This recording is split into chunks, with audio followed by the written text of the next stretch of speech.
breaking and entering, drunk and disorderly, law and order. A former prosecutor and a defence lawyer, not your typical pairing. And the result? Conversations about crime and punishment that are guaranteed to get you thinking. Welcome to Justice Matters with Joe Crowley and Lizzie Green, a brand new weekly podcast.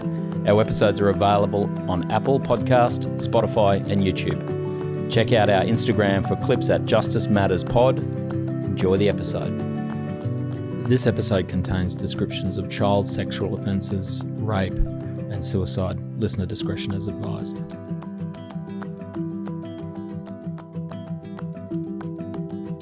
Hello, Lizzie. Hello, Joe. How are you? I'm very well. How are you? I am well. We've got a dark topic to talk about. I suppose a lot of our topics are dark, Aren't they necessarily? But I'm hoping you'll find this one interesting. Okay, I do too. So we have talked about good character and bad character in the context of trials and sentencing. Yes. You know, whether the jury should be told about bad character of an accused, whether it's good that a judge hears about good character of an offender once they have been convicted. Yes. And so it's, you know, the subject of debate and discussion. While I was thinking about all of that, it reminded me of a celebrity story that is quite relevant on this topic. So I thought we'd start with that. Mm-hmm. So did you ever watch that 70s show? I did, yeah. I was a fan. I was a fan. It originally aired back in the late 90s and 2000s, but it's had a resurgence because my kids watched it and loved it. So still getting around. Yep. So it had some big names in it. Ashton Kutcher, Mila Kunis, who are now married. Wilmer Van Valdemara. Yes. I think I got his name wrong, but I think he then went on to be an NCIS. Oh, okay, yeah. And a fellow called Danny Masterson. Yes.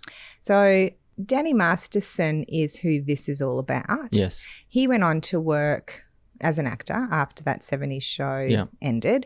His latest job was on a show called The Ranch, which I've never seen, but I think it was quite popular, had an amazing cast. Oh. Ashton Kutcher was also in that. It went for 4 seasons, finished up in 2018. Yeah. And I think part of that is to do with this case. Yeah. So in 2017, Masterson was the subject of a number of rape and sexual offence allegations from a number of women. There was a police investigation that was commenced. They were dated, like they were old offences. Okay. So not happening in 2017. Yeah. And Masterson from the start denied all of the allegations. Yeah. He was, however, quite quickly written out of his role on The Ranch, and he was dropped by his talent agency as a result of the allegations, so before there was any conviction. And he actually wasn't charged with any offences until 2020. Yeah. The charges that were eventually brought related to 3 different women, and they involved violent sex offences that had been committed allegedly in his home between 2001 and 2003. Okay. All of the parties were members of the Scientology religion. Okay. Is it a religion? I think it is a religion, yes. And when it came to trial, you know, the women gave evidence that they had been prevented by the Church of Scientology from reporting the offences to police at the time that they occurred because they'd made complaints within the church at the time. Yeah. And in fact, the court expressly referred to a written doctrine of the Scientology organisation where they not only discourage but prohibit members of the religion from going to police and reporting illegal behaviour. They say that they deal with it in-house. Wow, okay. So I think that at least partly explains the delay in the charges being brought. Allegations against the church were allowed to be considered to explain why the accusers, all of them, former Scientologists, didn't contact law enforcement immediately after the alleged assaults. Yeah. They testified that they feared being labelled a suppressive person within the church, which would lead to their expulsion and isolation from other members. Okay. So, you know, a lot of pressure there from that faction. Yes. Anyway, so he gets charged 2020. There's a preliminary hearing in May 2021 where They were saying there wasn't enough evidence. The judge ruled that the trial should proceed, Yep. that the witnesses were credible and the evidence was sufficient to put before the court. Yep. He pleaded not guilty in June 2021, and the matter then got listed for a pre-trial hearing in August 2021. Yeah. Another application for a pre-trial hearing was lodged and heard in November, and the matter was eventually listed for actual trial in August 2022. Yes. It was adjourned at that point, but then it did go ahead in October of 2022. Yes. So it was a month-long trial. Masterson didn't give or call any evidence. After 3 days of deliberations, the jury could not reach a unanimous decision. Yeah. But rather than declaring a hung trial, which is often the case, the judge directed the jury to continue with their deliberations. Yes. And eventually they did that, but eventually the court had to accept there would be no verdict and a mistrial was declared. Okay. So then a new trial was heard in April 2023, and in May 2023 he was convicted of 2 of the 3 allegations. It was forcible rape is what it was called. Okay. The jury was apparently hung 8-4 in favour of convicting on the 3rd charge. Okay. He will not be prosecuted for that. The prosecution have said they won't be proceeding on that 3rd charge. No. And so for the 2 that he was convicted of, he was remanded in custody, and sentencing was scheduled for September last year. Yes. So that sentence hearing came around. Yes. Unbelievably, but I think I'm very pleased with the outcome. He was sentenced to an effective sentence of 30 years for the 2 counts. Yeah. He got 15 years for each charge to be served consecutively. Yes. So he's also obviously a registered sex offender. Yes. So he'll be eligible for parole in 2042. Wow. Is, of course, currently appealing his sentence. Yes. So that's the background of the case. And I'm not going to go into the details of the offences in any more. No. What I'm interested in is what happened after the sentencing, what came out. Yes. I should say the rapes were acknowledged by the court to be horrific. Yep. That was a word that they used. Yep. They involved him drugging his victims as well as raping them with violence. And so he got the maximum term, which we know you reserve the maximum term for the worst example of a crime. Yes. So it's a really big indication of the type of offending that it was. So as often happens at sentence, both the prosecution and the defence are able to make submissions about the appropriate punishment, and then the judge exercises their discretion to ultimately decide what that punishment should be. Yes. Very standard kind of process. Yep. As part of the prosecution submissions, they're able to tender a victim impact statement. That's what they're called. Yes. They're not sworn statements. No. They're usually just a typewritten letter that has been composed by the victim or in some cases by the victim's family. Yes. And it expresses what impact, what consequence there's been for the victim as a result of the offending. Yeah. There are guidelines about writing a victim impact statement here. Yes. So on the Queensland Government website, for example, it says what can and can't be included. So it's not a free-for-all. It's not an opportunity for a victim to say, send him to jail forever or anything like that. It's not for that purpose. It's so that the judge gets the full context of what it's done. Yeah, well, the impact that the offence has had on the victims is relevant to the judge's sentencing. So, I mean, it's one of the factors that allows them to assess how serious an example of the offence it actually is. Yeah. Yeah. They had victim impact statements tendered in the Masterson case. Yes. And then in a similar way, the practice is for defence to be able to tender character witnesses. Yes. Or character references. Yes. So I know from my time in practice, when it came time for defence submissions on sentence, inevitably there would be character references tendered. And they generally said things like, the accused person had voluntarily assisted with sports clubs or volunteered in some way or were an upstanding member of the community. Yeah. You know, all of these things which are intended to indicate to the judge what kind of person the accused was outside of Yes, the the offending. offences, yes. Yes. And obviously they're not prescriptive, but you'd hear the same kinds of sentiment being expressed. Sure. Well, when you say they're not prescriptive, I mean, lawyers will tell people who are giving reference. I mean, I've said to people, you want to sort of focus on this and that. And so you are directing the people who are writing them as to what to focus on in terms of their character. And I think it's expected that a character reference will acknowledge they are aware of the charges against the offender. Yeah. So that, you know, it gives, I guess, weight to what they're saying because they're saying these good things about this person, even knowing of the offences that they have committed. Yeah. And again, it's not an opportunity to say what kind of punishment the offender should get. So that they're meant to just be for context. Yes. Yes. So a judge can take all of that sort of written material into account to add to the facts of the offending, plus any other relevant material like any criminal history that the accused might have, any psychological reports they might have, looking at whether they pleaded guilty, you know, all of those things. And the judge has to balance it all out with the system that we have to reach the correct sentence. So this happened in the Masterson case. Yes. Except because he was a famous actor and he was friends with other famous people, the character references that were written for him were written by some pretty well-known people and they were leaked in their entirety. Wow. So I saw online all of the written statements with the signatures of all of the people, just pages of them. I think there was something like 50 character references. Yeah.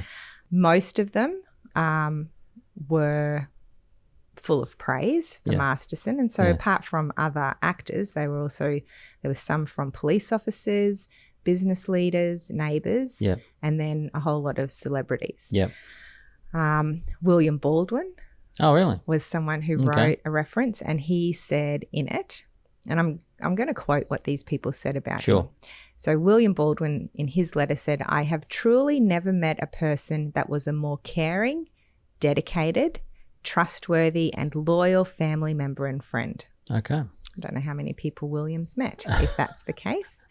And then the two who caused the most controversy with their letters were Ashton Kutcher and Mila Kunis. Yes, but was that because they were the most famous or because of what they said? I think possibly because they were the most famous. Also, they were very, very emphatic in their support of Masterson. Yes. So Mila Kunis wrote that he was a dear friend with whom she has had the privilege of sharing her life. Okay. She talked about his unwavering commitment to discouraging the use of drugs, remembering he drugged his victims, and went on about his extraordinary role as a husband and father and the profound sense of responsibility and care he demonstrates and his grace and empathy in every situation. Yeah. She finished by saying he had an outstanding character and a dedication to a drug-free life, making him an outstanding role model and friend. Wow, okay. So really, like I would go so far as to say over the top with that commendation. Ashton Kutcher, in his reference, said Masterson was an extraordinarily honest human, an excellent role model who set an extraordinary example of how to treat others with decency, equality, and generosity. Wow. So, I don't know, like what do you think about? I think over the top is a good description, but I'm wondering how much of that is a cultural thing. I do find that Americans, particularly American lawyers I've seen some correspondence that American lawyers write to each other, and I've heard submissions that they make in court, and they do seem to be far more emotive and use far, more adjectives than are necessary than we do in Australia at all. I think we're much more reserved we certainly should be, in the way that we communicate.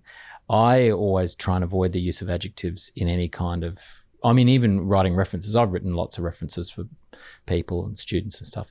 I don't think I've ever used the word extraordinary. And I've written some references from some impressive people. I might have used the word impressive, but, I'm not using those words. Superlatives. No, thank you. Yes. They sound very over the top.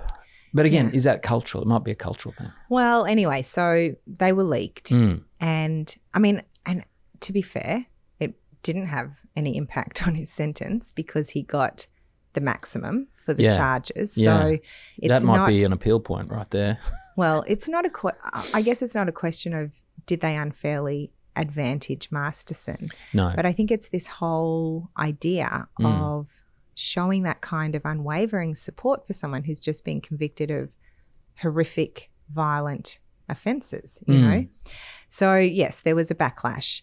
And for whatever reason, Ashton Kutcher and Mila Kunis seem to have borne the brunt of it. Yeah. And so, in response, they issued a public apology. Yeah. So they recorded themselves, and even the recording that they did was criticised because they had positioned themselves like in front of a shed on their property, very drab, not at all flash background, looking suitably somber, Okay. Yes. All right. At least they didn't do it from their car. I just can't. These people who do stuff from their car, I'm like, I don't know what you're doing. Maybe they're travelling a lot. Okay. Yeah. But anyway, so in their public apology, they said that the letters were intended for the judge to read and were not meant to undermine the testimony of the victims or re-traumatise them in any way. Yeah.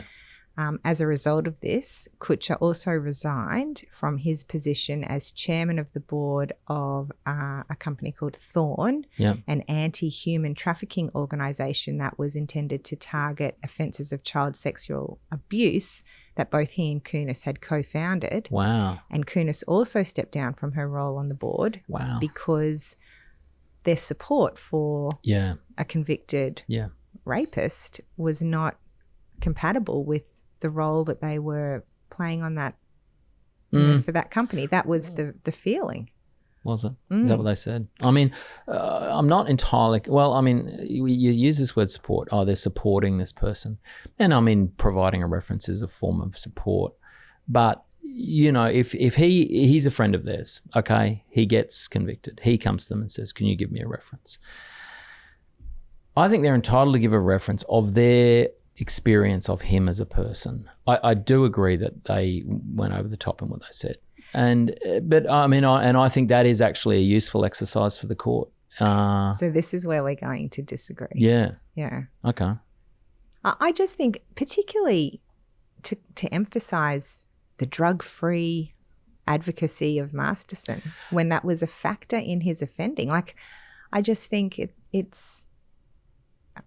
destroys any credibility those references have. I know. Just the other thing I thought is it's the law of diminishing returns. 50 references, 3 good references I think are as good as 50, Well, I guess that's just a lot for a judge to... But I don't think it gets better the more that it's not like, oh, well, I had 100 references, I wouldn't have gone to jail. At some point... You've lost the effectiveness of them because there's so many. Yeah. They're lawyers. I'm not a big fan of American lawyers. I think they do trial advocacy quite well. I think a lot of other stuff they do is just ridiculous. I wouldn't have used 50. I would have gone, let's do the best 15 of them. Let's do those. Right. 50 is it's just silly. Yeah. Yeah. Anyway, and at the end of the day, judges have, the sense to sift through what they're reading. Yeah. Well, not just a sense. That's what they're trained to do. That's what lawyers do, sift through reading material looking for the important bits. Well, and it works both ways. I can clearly remember a case we had in Beenleigh where a guy was charged with sex offences against his children. Yes. They were still little when he was sentenced. Yeah. And they had, when I say little, I think they were 10 and 12. And so the children, had written a letter to the court. Literally in that letter, it was enough to bring you to tears, begging for their dad not to be sent to prison because they loved him. Yes. And obviously that's just a byproduct of the abuse, that conditioning. I think Well, I think kids love their parents. I don't think you don't have to be No. abused to love your parents, even when your parents are pretty horrible. I mean, people have horrible parents and they still love them, even if it's not, not Of sexual course they abuse. do, but So, that's a sign of the psychological impact of the abuse, I think.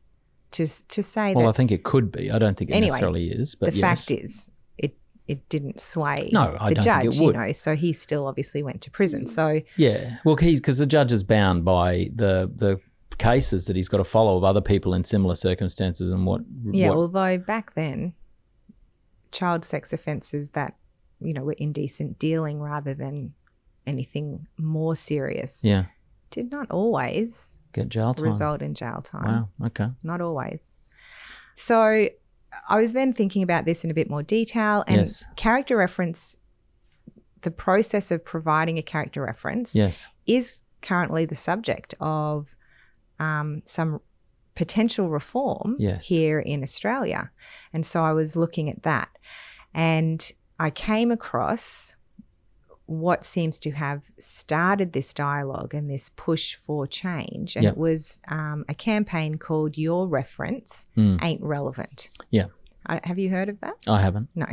So in 2023, so just last year, the Your Reference Ain't Relevant campaign was started by two victim survivors of child sexual abuse.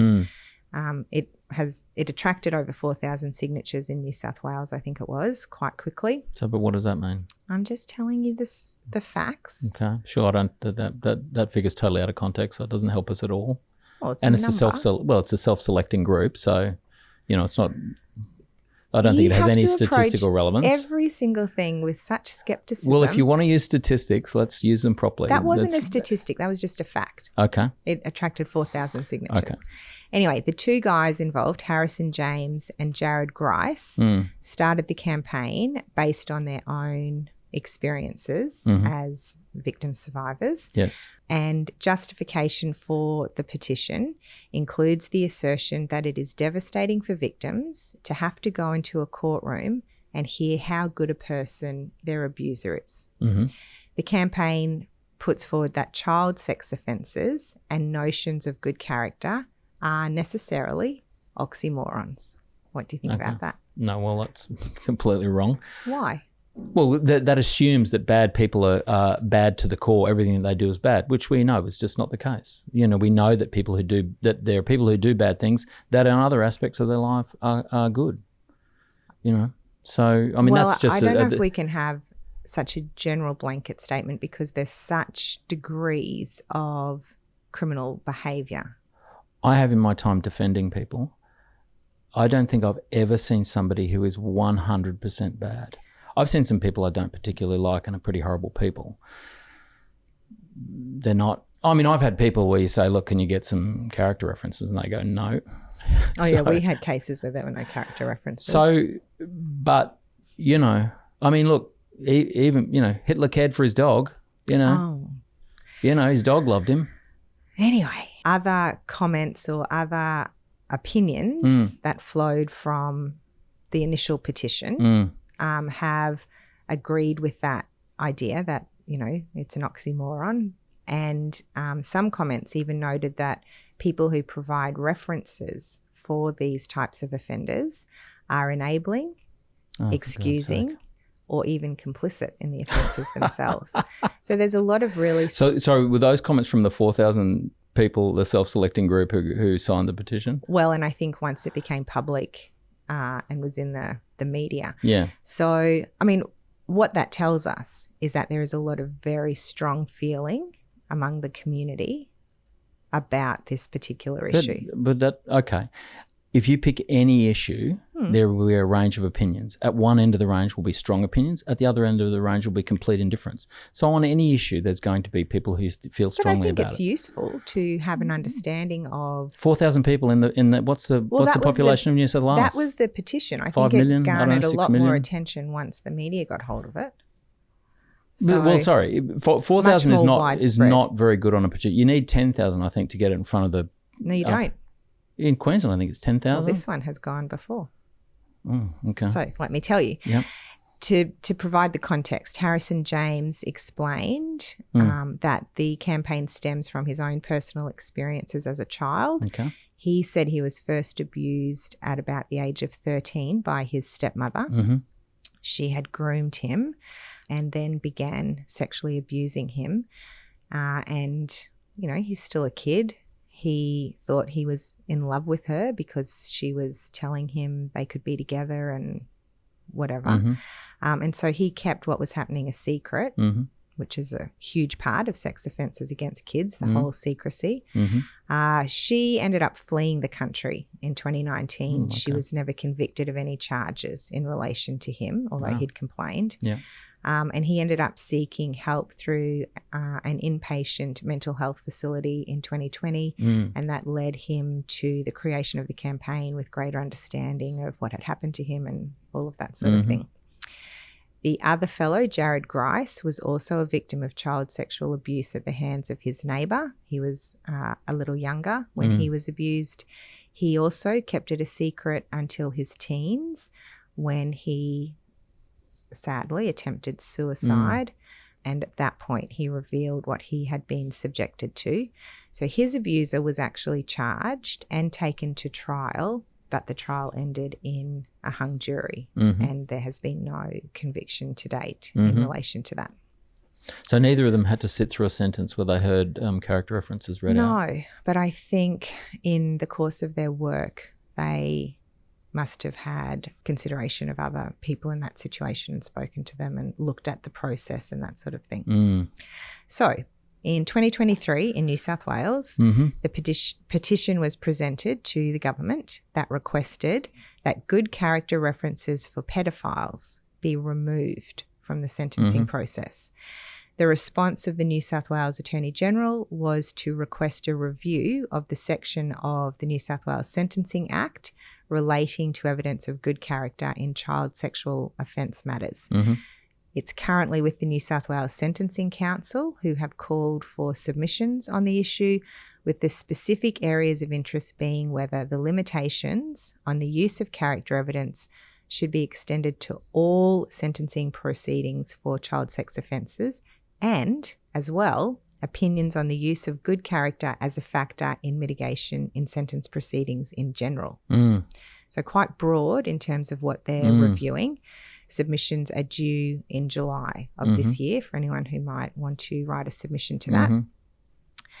The petition was also tabled in the ACT Legislative Assembly in February of this year, and the ACT Bar Association quickly responded to the proposal by calling for it to be scrapped, which I think perhaps you would have signed that one. Probably would have.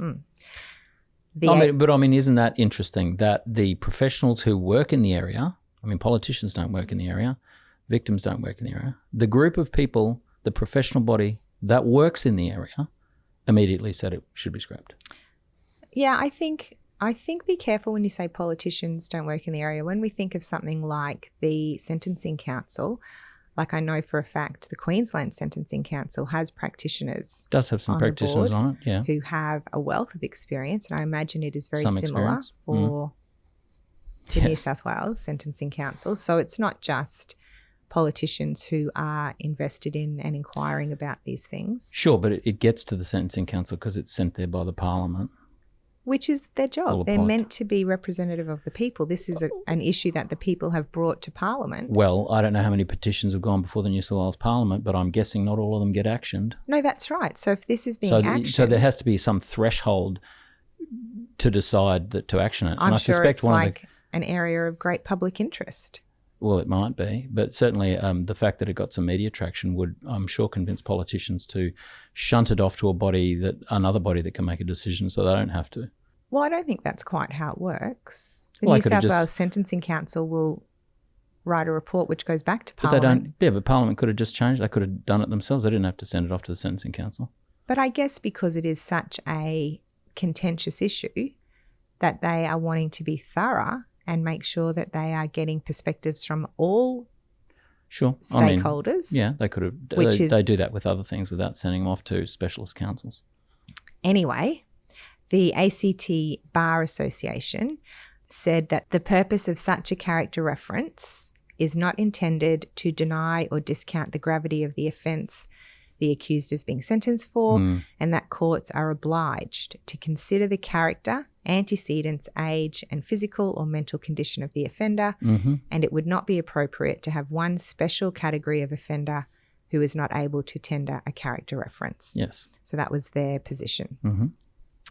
The idea that an offender who has committed such offences might in fact be using their perceived good character to enable their offending is central to the reasons put forward for prohibiting those character references. Wow. So, like if you were a teacher and you used your position as a teacher to gain access to your victims. Sure, but then the references would have to be, they were a really good teacher. If it said they were really great because they donated a lot of money, that has nothing to do with their teaching. But So people might say they were a really good teacher because they didn't abuse their child. I think that is completely unable to be accepted. You cannot be a good teacher and be abusing your students at the same time. No, okay, good. So then, I don't think this law should come in at all, but be more specific about it. Say, the references can't speak about matters related directly to their offending behaviour. Well, there is actually currently in the legislation that restriction. Okay. So in New South Wales, the ACT and Tasmania, at the moment, the legislation makes it clear that evidence of good character is not to be accepted by the courts in a sex offence case where the offender used their perceived good character to facilitate the offences. There you go. So that's already covered. That's right. It's already covered. But despite objections from associations like the Professional ACT bodies who are Bar involved in this stuff, Association, yes. the ACT Attorney General followed the New South Wales lead to refer the proposal to the Justice and Community Safety Directorate for consultation. Because the Attorney General was a politician and the media was going with what the media, were the zeitgeist. I think that there is a proper process in place and these two jurisdictions are following that. There are processes. They're not mandatory processes. The Parliament isn't going to be bound mandatory. by. I know, but if it's such a big deal, then they can make the decision themselves. They're just pushing it off to get somebody else to make the decision for them. There could be equal criticism of a legislature that just goes ahead and makes the laws without consulting the people. Or here's a better idea, not make the laws. There's 4,000 people out of 5 million or however in New South Wales who signed a petition. I wish I hadn't used that number of 4,000 because I don't think there is any doubt that this is something that has been debated or considered or discussed amongst thousands more than 4,000 people. This is. Well, how do we know that? Well, how do we know it's not? This is no, something... we don't. That's right. There's no evidence either way. So I take back any reference to the 4,000. There was a petition that two governments have thought was worth investigating further. Why did they think that? Well, you might have to ask them, but I'm guessing because it is a real concern in sentencing. So let me just keep telling you. I'm guessing it's because of media pressure, but yes, go. All right. Tasmania. Let me talk about them. So they have very similar laws to those in force in New South Wales. The issue of character references came under the microscope last year in Tasmania because of a case called John Wayne Millwood.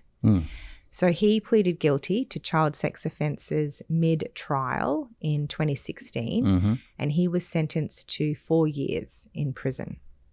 His victim, who is known only by the pseudonym ZAB, was abused over a period of 6 years back in the 1980s. And during Millwood's sentence hearing, various friends and former colleagues gave character evidence to the effect that this former businessman, who ran a successful pathology lab, was honest, reliable and trustworthy and ethical at all times. That was what they said in the character references. A former Tasmanian police minister testified that Millwood was well respected for his work at the pathology lab. And the victim, ZAB, has questioned how a former police minister and medical professionals could consider it appropriate in any way, that's a little quote, to give testimony regarding good character in circumstances where they, in particular, are meant to be protecting abuse victims. Was a former police minister, wasn't it? Yeah. Retired now. Yes. Living on his parliamentary pension, no doubt. No one is safe from you. Well, I would be interested to see the actual quotes from the references, because you see, if I was giving I was taking those as quotes. Honest, reliable and trustworthy. Yeah, if they started the sentence with "in my experience, the person is," I don't think there's anything wrong with it. If you say, what difference does it make in their experience? They're not a child. They're not going to be a victim of this person. But the court already knows what the person does around children because they've heard the trial. But so who cares then how he treats people who aren't in his sight of offending? Well, because you need to know what his whole person is like. You're not. But his whole person is not just wrapped the up in the fact that he chooses to abuse children. That's part of it. Yeah, absolutely. That is it's absolutely a huge part, and in fact should be the relevant part for the court. Well, it is the relevant part for the court because that's what they're sent. That's the offence. So being nice to other people. Yeah, and in all other aspects of your life, choosing not to abuse other people does not make you someone with good character. Okay, well, and if that's the case, then why is their bad character taken against them when they look at their criminal history? So let's not look at their bad character either. I'm going to talk about that Are too. we? Okay, yes. Good. Anyway, so ZAB commenced civil proceedings against Millwood. He was awarded more than $5 million in damages, but he also subsequently campaigned to prohibit those who plead guilty to child sex offences from using evidence of good character, including written character references and court testimony. ZAB now wants there to be a prohibition on those who plead guilty from using that evidence. He argues that evidence of good behaviour is irrelevant to such proceedings. I have to agree, as well as a waste of the court time and resources, adding that it brings nothing but a veneer of respectability to an offender who, for all intents and purposes, has none as a result of their offending. So he is pressuring government to consider law reform in that area. So that's Tasmania. Sure. But I mean, as you read the Act, I mean, well, these things that would be, you know, you don't have to have this sort of, you know, ridiculously complex, if it's a case about child sex offences then they can't, you know, take into account references. It's easy. Just take out of the Act the section which says the court should consider the offender's character. Just take that out of the Act and then it isn't relevant on sentence. But they won't do that. They're like, oh, no, we want to use his bad character. We just don't want to use anything nice about him. You see? So who are you mimicking there? Whose voice I'm is mimicking the general tone of some of these stories.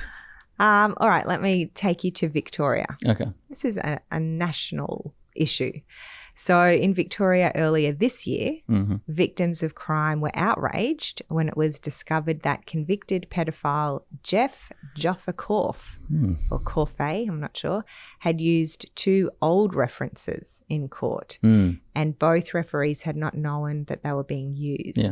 This controversy was sparked because Korf had admitted to sexual acts with a 14-year-old teenage boy, and Victorian County Court Judge Mullally gave him a suspended 12-month sentence, noting his good character as a key factor. Okay. You tell me that they don't take it into account. I didn't say they don't take it into account. I said it's relevant to be taken into account. But it shouldn't be.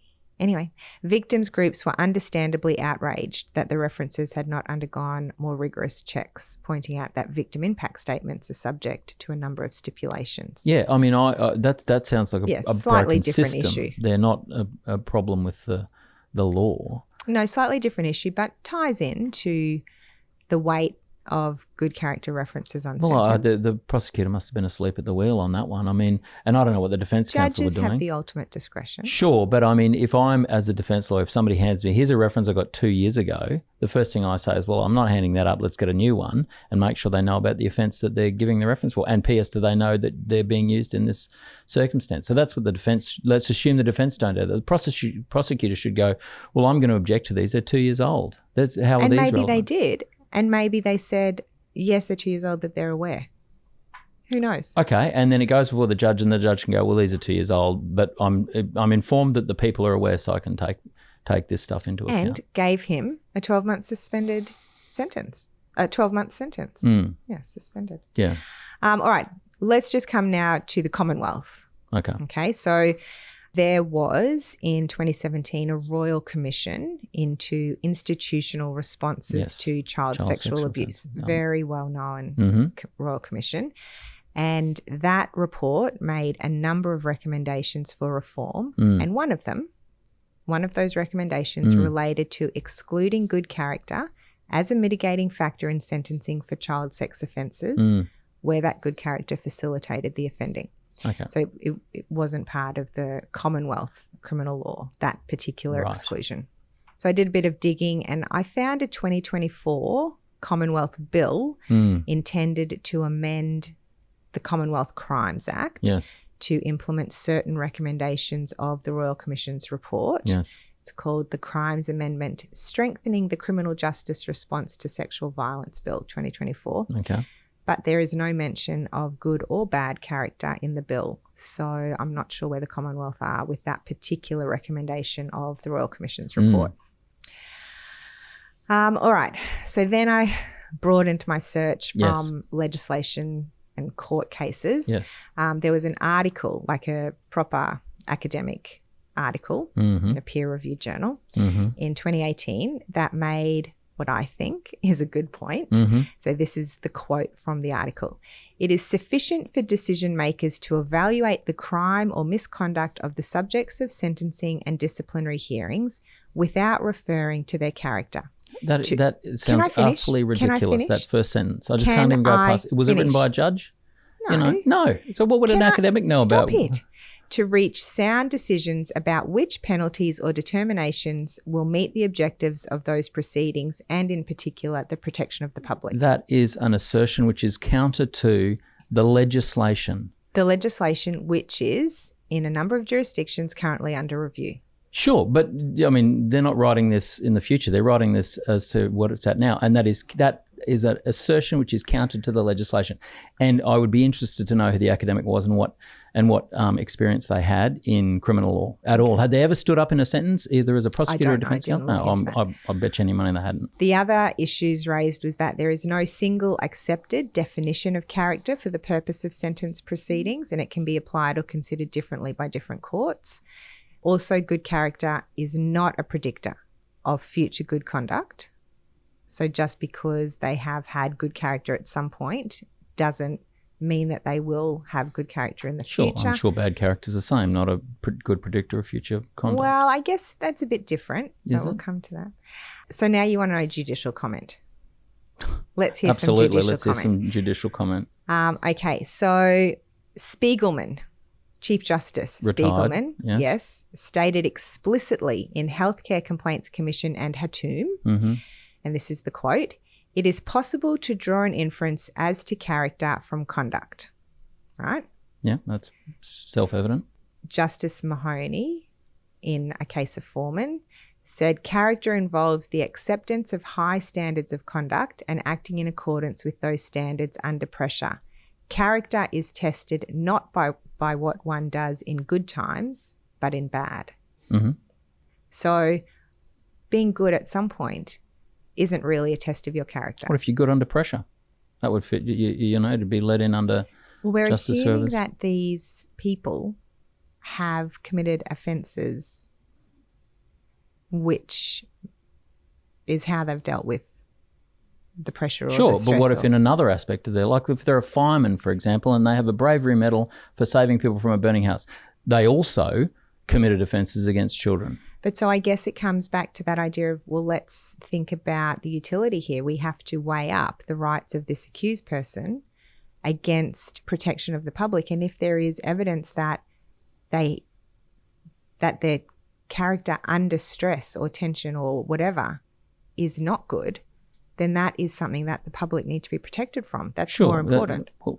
Well, I don't know if it's more important, but it's something. But protection of the public is certainly something that sentencing judges always consider, and something that the prosecutors, in my experience, always, if there's any question of future, dangerousness to the public, they always make submissions on it. So Justice McHugh explained in another case that there is a difference between reputation, good fame, as they call it, and morality, which is good character. And he said that it's important to be aware of that distinction. Your character should be contrasted with your reputation. That refers to the public estimation or repute of a person, irrespective of the inherent moral qualities of that person. Sure.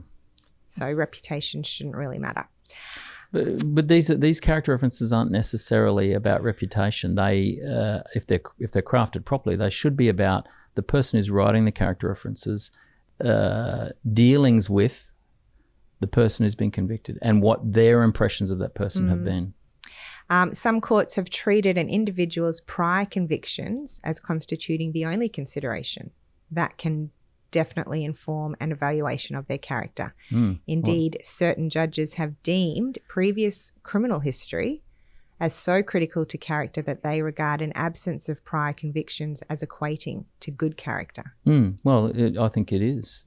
I've made the submission that people are of good character because they don't have a criminal history. And so this is where I think it's particularly important with sexual offences, specifically child sex offences, that the absence of a criminal history is meaningless, because the very nature of those kinds of offences is the secrecy and the deception and the breach of trust and the utter disbelief that follows when a vast majority of offenders are exposed, because nobody could ever have suspected. Sure. So not having a criminal history in that particular context is literally meaningless. Okay. Well, so can they bring out good character references then to show that they're of otherwise good character? No, because they're not, Joe. This is the whole thing. They have developed this whole method of offending where they have duped all of the people in their life. In one aspect of their life, yes.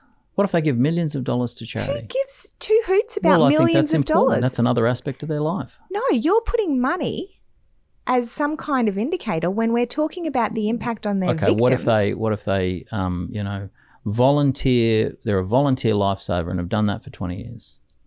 It doesn't change the fact that they are presenting a facade, because someone who can commit offences of a sexual nature against children but results in people saying, gosh, I would never have believed that, is a master of duplicity, deceit and depraved behaviour. Okay, I don't think masking criminal behaviour is, that pedophiles are the only one to do it. Murderers, people I don't who commit think they're the only white-collar ones. crimes. I mean, there's people who've committed frauds that have gone on for years and years and years that have duped everybody. So I don't think it's specific to pedophiles. It is one of the characteristics of child sex offending, that duplicity and secrecy. Like, that is a key factor in a vast majority and covering up your offending behaviour is something that the court takes into account against you on sentence.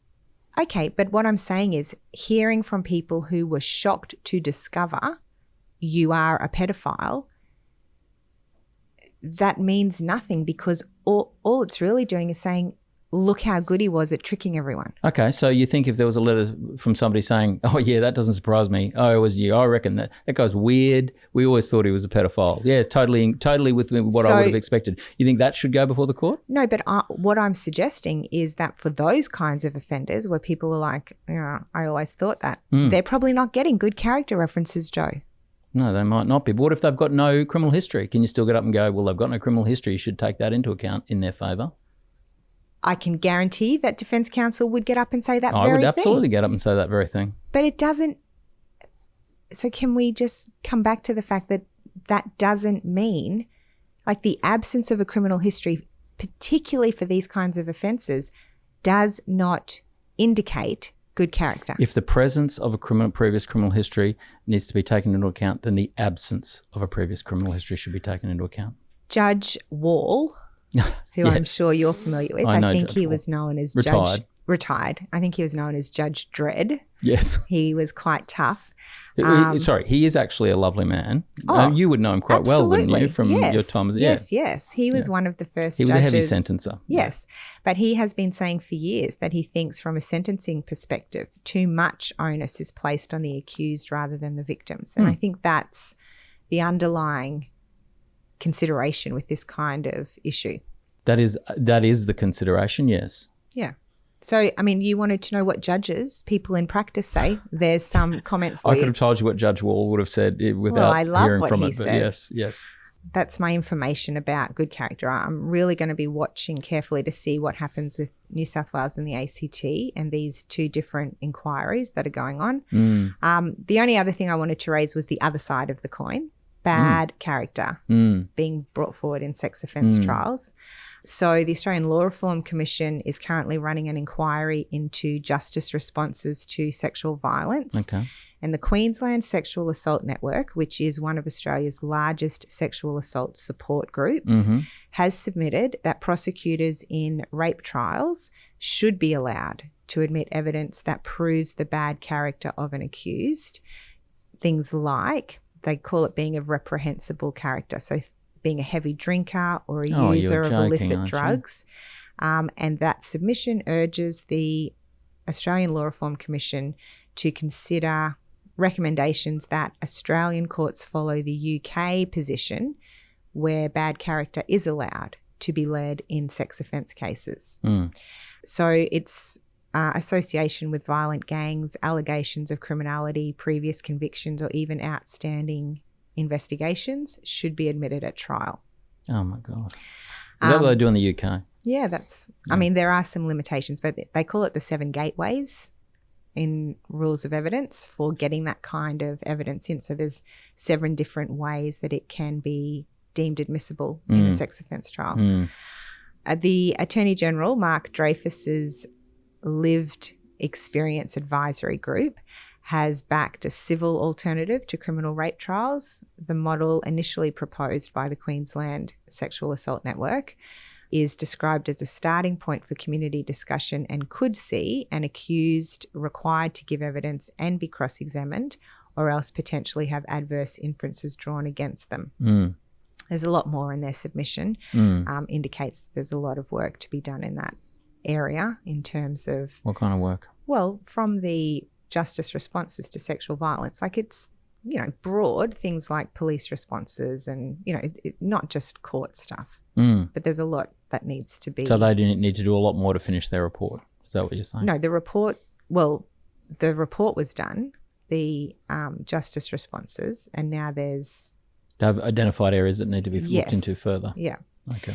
All right. So, the British provision amongst the 7 gateways, the accused must have brought it in themselves, which, if they're asserting good character, they open the door. Yeah, so that's the standard one. Yeah, that's standard. But the one that I think, or the 2 that I think are interesting are if it's an important explanatory piece of evidence.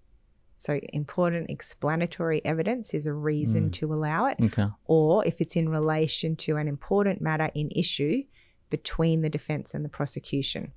So important explanatory evidence is defined in the British Act as meaning that without it, the court or the jury would find it impossible or difficult to properly understand other evidence in the case, and its value for understanding the case as a whole is substantial. That doesn't sound like it's changed the position at all. I think that's probably currently in Australia, in Queensland, which doesn't have that section. I reckon you could argue those very things using the common law and get stuff in. Okay. Sounds like a usual thing, a political sop. They just pass legislation which this has been in they place say is a change, but is really just the same. This has been in place in the UK since 2003. Okay, so I don't think that the fact that it's in place in the UK does not recommend it. I'm not a fan of the UK's legal important system. Matter in issue is the other way to get it in. So the Act allows for bad character evidence when it is relevant to an important matter in issue, and it expressly says that important matters in issue include whether the accused has a propensity to commit offences of this kind and whether the accused has a propensity to be untruthful. Okay. So this will expressly allow evidence of prior criminal convictions of the same description or category to be admitted, assuming even if previously acquitted of that kind of conduct. Oh, it's dangerous.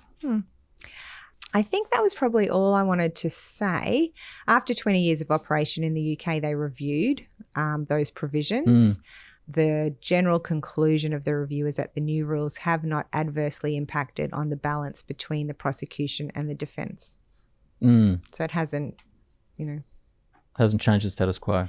It One hasn't wonders made why- things worse well, for offenders. And is it? actually, I If polled it my hasn't- current... Then really the question is, why do they have it at all?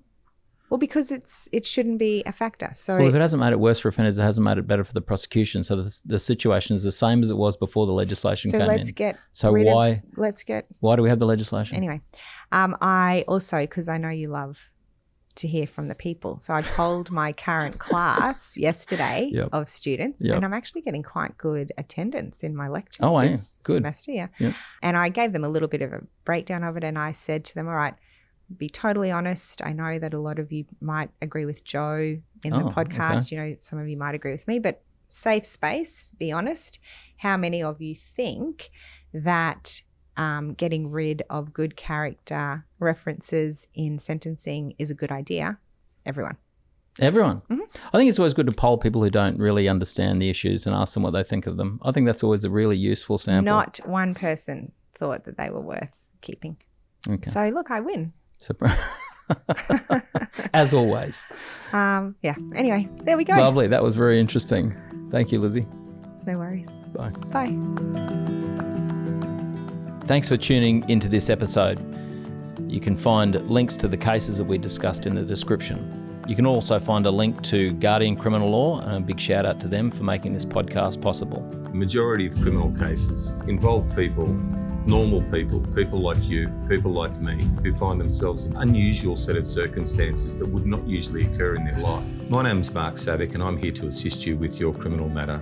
I look forward to hearing from you and being of assistance to you. If you're interested in clips, you can look at them on Instagram and TikTok. Just search for Justice Matters Pod. See you next episode.